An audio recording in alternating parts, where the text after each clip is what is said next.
Assalamualaikum warahmatullahi wabarakatuh. Selamat sore anak-anak semuanya. Hari ini kita belajar lagi tentang materi akhir dari peluang matematika, yaitu kejadian tidak saling lepas. Dua buah kejadian A dan kejadian B disebut tidak saling lepas jika terdapat minimal satu elemen pada kejadian A yang sama dengan elemen yang terdapat pada kejadian B. Rumusnya adalah peluang A gabungan B adalah banyaknya kejadian A ditambah banyaknya kejadian B diambil banyaknya anggota A irisan B seper banyaknya ruang sampel, gitu ya.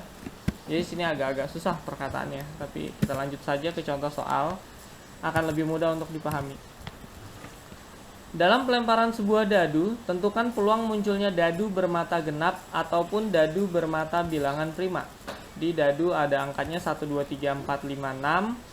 Berapa munculnya dadu bermata genap ataupun dadu bermata bilangan prima.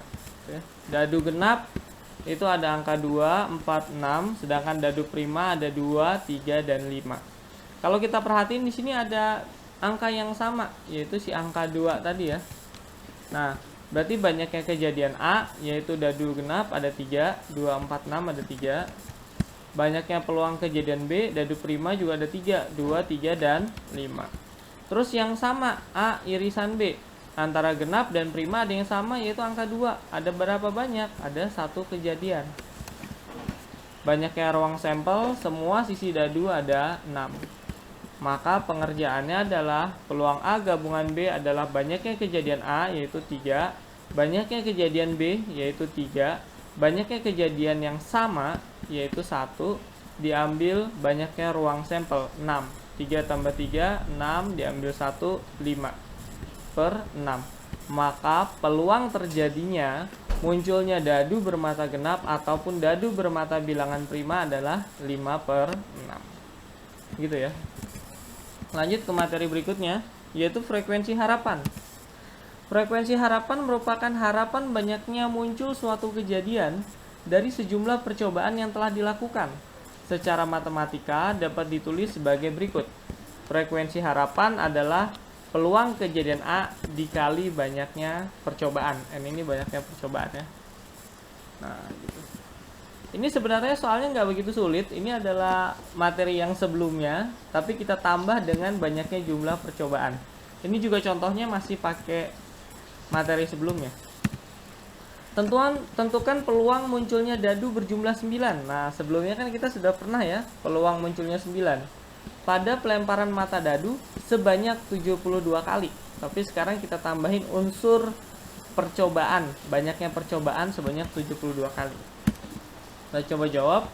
Dadu A dan dadu B. Kalau mau munculin 9, dadu A-nya 6, dadu B-nya 3. 5, 4, 4, 5, 3, 6. Nah, ini kalau dijumlah atas bawah semuanya 9 ya. Berarti ada berapa? Ada 4. Ada 4 kesempatan untuk menghasilkan 9. Ruang sampelnya dari dua buah dadu yaitu 6 kali 6, 36. Banyaknya percobaan dari soal 72. Gitu ya. Ini dari sini ya, dari banyaknya soal tadi, percobaan.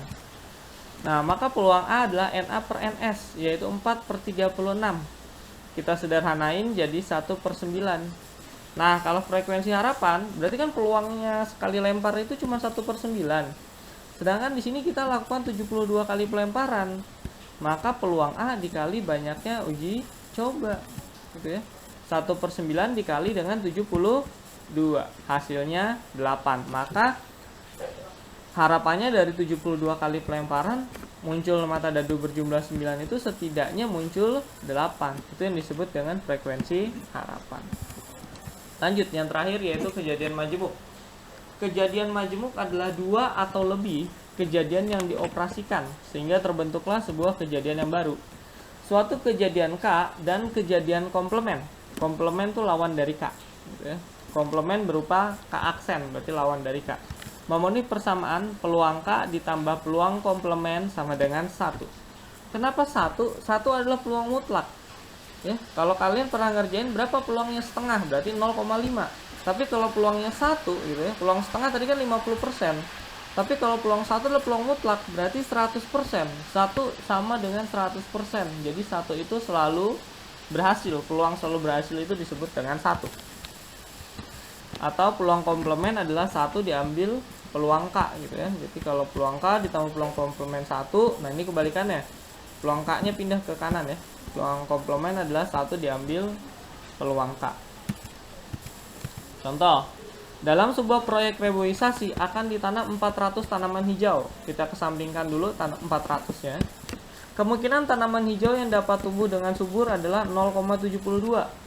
Jadi kalau kamu nanam satu tanaman, peluang suburnya 0,72. Tetapi ditanya tentukan berapa banyak tanaman hijau yang gagal tumbuh gitu ya. Berarti yang gagal tumbuh, berarti yang suburnya 72, berarti kita cari komplemennya dari 0,72. Peluang komplement adalah 1 diambil peluang K, berarti 1 diambil 0,72. Peluang komplemennya 0,28. Berarti peluang tanaman hijau gagal tumbuh 0,28. Nah, ini ditambahin ya, ditambahin soalnya kalau ditanam 400 tanaman, maka frekuensi harapan adalah 0,28 dikali 400. Kalau kalian susah ngitung 0,28 itu sama aja 28% ya. Jadi 28/100 bisa dirubah bentuknya. Kali 400, 400 bagi 100, 4 kali 28 hasilnya 112. Maka frekuensi harapan banyaknya tanaman hijau yang gagal tumbuh adalah 112 tanaman. Oke, terima kasih. Assalamualaikum warahmatullahi wabarakatuh.